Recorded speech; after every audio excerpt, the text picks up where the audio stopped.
The most important point to explain to you is what you are seeing with these dots is individual refugees.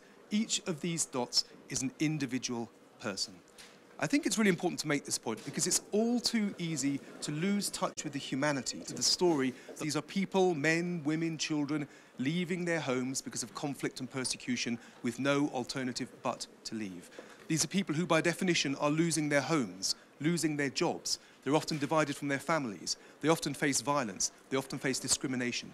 Behind all of the rather beautiful pictures and dots that we're going to see here, please try not to forget the individual story and the individual suffering of the refugees that we are speaking about. Firstly, let's try to be clear with you about what we're seeing and what we are not seeing. What you are seeing is refugees as defined by the United Nations High Commissioner for Refugees. These are people who are broadly fleeing conflict and persecution and crossing an international boundary. You're not seeing internal displacement. Much more internal displacement, in fact, than cross-border displacement around the world today. Large numbers of people, including in places like Syria, fleeing for their lives and not getting across international borders. We're not looking at that here. We're not looking at return. I don't think there's enough return. I think return is stalling for many refugees, but nevertheless, refugees are returning around the world today. These data don't let us see that. And just one point of final clarification, we're not looking at migration. We're not looking at people who may be moving because of poverty, people who are leaving because of food insecurity, people who are moving to work, large numbers of people doing that. This is not what we're looking at here. We're looking very specifically at a narrow category of people, which is refugees effectively fleeing for their lives and fleeing from their countries. The other thing to really explain to you what these dots are and the colours, yellow is people leaving their country, red is people arriving in another country. So you can see the flow by following the orange and how it moves to red. And the interesting thing about Liberia and Cote d'Ivoire is it shows you how dynamic this process is. Initially, we have an exodus from Liberia into Cote d'Ivoire. A couple of years later, as political crisis unfolds in Cote d'Ivoire, look, we have people from Cote d'Ivoire fleeing into Liberia. So this is a very fluid, dynamic process that we're looking at. We've chosen to focus on what is, of course, on many people's mind, which is Europe's so-called refugee crisis. And I want to use that word so-called because I think there's an argument that Europe hasn't faced a refugee crisis, and I think we need to adopt some perspective. Firstly, clearly, the epicenter is Syria, and I think we all know that. So this is what we're focusing on when we discuss Europe's refugee crisis. Secondly, it's quite clear as you follow through the years, 2013, 14, 15, that yes, indeed, there have been substantial movements of refugees into Europe. We shouldn't deny it. In 2015, perhaps 1.5 million people arrived in Europe, especially in Germany and Sweden and various other countries across Western Europe. No one should deny that 1.5 million people is a significant number of people. It's an historic high of asylum seekers and refugees in the European continent. But please, let's get some perspective. This is 1.5 million people in a continent of 500 million people. This is 1.5 million people in the wealthiest single market on the face of the earth. This is 1.5 million people arriving in a continent that needs work, that has demographic gaps. This should be an opportunity and not the crisis that it seems to have been portrayed and unfolded into. So I think perspective is really important. Another way to get perspective on this is to make the point, and I think these data show it very clearly, where are most Syrians going? They are not going to Germany and Sweden and various other European countries. They're in Turkey, they're in Jordan, they're in Lebanon. These are already poor countries. These are countries facing all sorts of crises, water crises and so on and so forth. These are countries that already have large refugee populations, and here they are facing the brunt and bearing the brunt of the Syrian crisis. So please, when you think of Syria, don't just think of Europe, think about the neighbouring countries. This is where the real crisis is. It's Jordan, Turkey, Lebanon. We have become so obsessed with Europe and so obsessed with Syria that it's easy to forget that around the world there are plenty of other refugee crises unfolding. Still, Afghanistan, Pakistan is an issue. Look at the Horn of Africa. Look at Central Africa. We tend to forget all of this and focus pretty myopically just on Syria and just on Europe. So I think putting this in perspective and getting a wider context is really important. Look at the Mediterranean. In 2015, 4,000 people drowned trying to reach safety in Europe. I think that should give you a moment, a pause for thought. It's absolutely astonishing what has happened in the European context in the last couple of years. Between 2015 and 2016, the number of refugees arriving in Europe has decreased quite significantly. Around 1 million, perhaps more in 2015, down to around 300,000 in 2016. Why? Because of the EU-Turkey deal and because we built walls across the Balkans and across Eastern Europe. Those walls have been effective in reducing the flows. What they've not been effective in doing is reducing the deaths. In 2015, 1 million arrivals in Europe and about 4,000 people drowning in the Mediterranean. 2016, 300,000 arrivals in Europe, 5,000 people drowning in the Mediterranean. Europe's refugee policies have stemmed the flows, but they haven't stemmed the bloodshed. And we might want to come back to that discussion later. Please, Ila. What you're looking at here is deaths around the world as a result of terrorism and violent extremism. Watch New York, 2001. Let's now, if we could, overlay the refugee map. Now, we need to be immensely careful about causation, about correlation. It is quite clear that refugees are defined as people fleeing conflict and persecution. And I think let's be careful about making any sort of direct causation or correlation argument about terrorism and violent extremism and refugees. But I do want to use this map to make one really important point. In many European countries today, and in the USA today, there is a feeling that by letting in refugees and asylum seekers, we are risking importing violent extremism and terrorism. I think this map makes it very clear indeed that there is a link between terrorism and refugees, and that link is that refugees are fleeing terrorism and violent extremism. They are not coming to our countries to perpetrate violent extremism, they are fleeing. There are risks in refugee camps. If you leave young men for 30 years in a refugee camp, don't be surprised. Some of them become angry or marginalized or disenfranchised and perhaps radicalized. There are links, we have to be careful about the links, but the links are not that these people are coming to our countries and societies to perpetrate violent extremism. I hope that map really illustrates that. Let's look to the future. What this map is showing you is what will happen to sea levels as the global temperature increases. So what you're looking at the bottom there is increases in temperature, 1 degree up to 4 degrees. Experts now think that by the end of this century, we should expect global temperatures to increase by 2 degrees. If it increases by 2 degrees, look at Bangladesh. It's disappearing under the sea, with a fairly modest rise in sea level, responding to what most experts now think is a reasonable assumption that by the end of this century we will have a 2-degree increase in global temperature. Climate change is taking place. There's still many questions about how fast it's taking place, where the impacts will be, but most experts now agree by the end of this century, a 2-degree increase in temperature will have this sort of impact on sea level rise. The question is, what are we going to do with people who inevitably will have to leave their homes in places like Bangladesh? Now, let me be very clear, and the High Commissioner will certainly make this point, these people are not defined as refugees.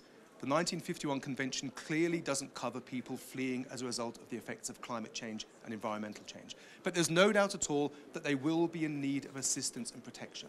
And we need to find new frameworks and new responses, and some are indeed developing, including at the High Commissioner's office, to make sure that we can find ways to protect and assist people who will be leaving their homes as a result of the effects of climate change. Let's move away from the myth that climate change is going to flood Europe with millions of sub-Saharan Africans. It's not. What climate change will do is make more people internally displaced, make more people move locally, and yes, some of those people may move long distances to our sorts of countries. It's going to place a further burden on poor countries where already 80% of the world's refugees are. They're going to have to take more of those refugees and not fewer. And I think, again, we need to think of some global compact, global arrangement, whereby the North can really begin to share its responsibility for this unfolding refugee crisis. High Commissioner, please. We often speak these days about a global refugee crisis. You've heard this expression over and over again. It's also very much a series, a collection of local refugee crises. And as you can see, many of them are very localized.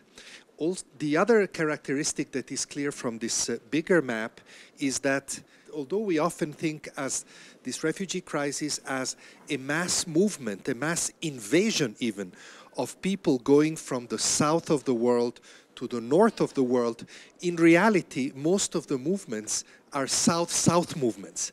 So they go from one country, in many cases very poor countries, to another country which also has very little resources to deal with that particular aspect. And we need to invest resources in the countries with less means in order to respond and to prevent. There are a couple of big gaps which I think we should work in inserting. One is the phenomenon, as was mentioned, of internally displaced people. Internally displaced people are like refugees that do not cross borders.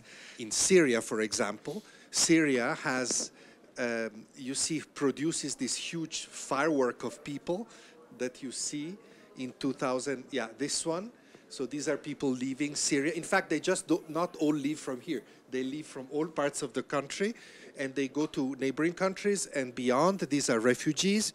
But Syria has a larger number of people that never make it to across the border and are stranded away from their homes inside Syria. We estimate that the refugees are about 5 million Syrians, and the ones displaced inside are anywhere between 6 and 7 million, or maybe more. And that is important to capture. I don't know how, I'm certainly not an expert, because I think that that will give you a more complete picture of displacement. We estimate that in 2015, the last year for which we have final, checked, verified data, 65 million were refugees or displaced, but 2/3 were displaced internally, and 1/3 was refugees. So you can see the proportion of people displaced inside is very big. You see that at some point the big flow ends in some of those situations. The big flow stops. Now it looks from this map like the problem is finished. In reality, the problem is not finished, because the people are then there in the country where they fled to, and they have to be taken care of. Although they are not anymore a colored dot on this map, they are a dot, a static dot in the country where they have arrived. This is one of the biggest problems that we have seen in the last decade. As we become, as I always say, less and less capable, less and less smart in solving conflicts, refugees that flee from those conflicts stay in exile for longer and longer periods. And the challenges of a long exile are different from those of emergencies. Remember, emergencies, in the end, you find resources to respond, especially those that are high profile.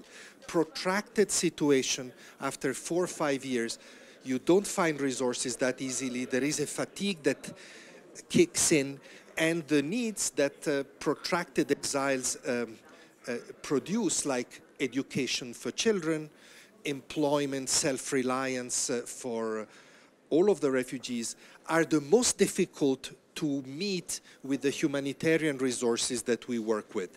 This is why the big Europe crisis was an eye-opener on this phenomena, and there is an increasing awareness that we need to respond to refugee movements in different ways. So how do we involve, for example, international financial institutions, the World Bank, the regional development banks, with their longer-term resources, bigger resources, and investments that are of benefit to the refugees and the communities that host them? How do we involve the private sector that has a lot to contribute, not just by way of resources, but through approaches that we need to develop to make assistance more effective? What is not shown here, Khaled said it, is the return. We should not forget that people do return home. There is this perception that refugees want to go away to have a better life. They usually want to go away, as was said, because they're afraid of insecurity and violence. But most of the refugees, the overwhelming majority, want to go back to their homes. That's why there's so many displaced people, because this internal displacement is closer to home than being a refugee across borders. Most people choose to go to a safer place near their city, near their town or their village, and they want to return home. Now, you would see that if we had a return map, it would be very interesting, because in the 90s, when conflict resolution was more dynamic, in a more monopolar world, with the US very engaged, many conflicts were solved, many people went back home, and progressively this has dried up. We see many less returns right now, and yet we see some. Whatever happens in Syria could open up the possibility of some return. I think it would be useful to to show it, because my personal battle inside my organization and in the communities in which I work is, let's not forget that much as we have an emergency relief reflex, a protection reflex, this is what we need to do for refugees, we need to continue to have that solutions reflex. I look forward to developing new visuals to show also that movements, hoping that in the next few years we will see those perhaps blue dots multiplying on this map. Thank you very much.